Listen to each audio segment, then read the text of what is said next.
Taong bayan ang sisingil sa inyong kasakiman, sa bawat pano-abuso at paglimot sa bayan.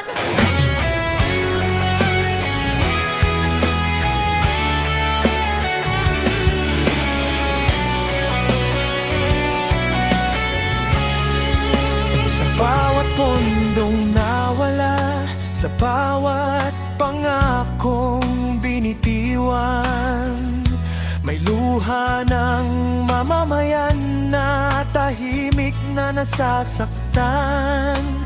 Habang ang bayan ay naghihirap, pilit na bumabangon, may ilan namang sa kapangyarihan ay nagtatago ng baon. Hindi man ngayon, darating din ang araw, katotohanan ay lilitaw kahit gaano pa katagal.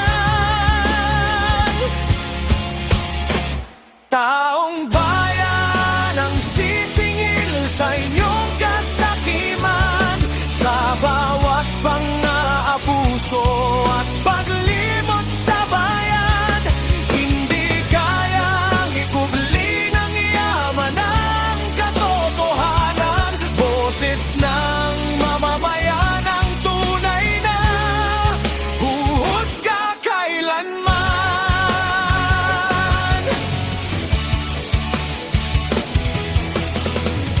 Hindi pera ang sukatan ng dangal at serbisyo, kundi malasakit sa tao at tapat na prinsipyo.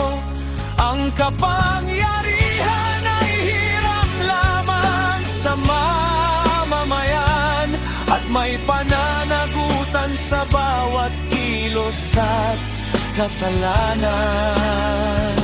Kapag nagkaisa ang tinig ng sambayanan, walang makapipigil sa hangad na katarungan. Ang pagbabago'y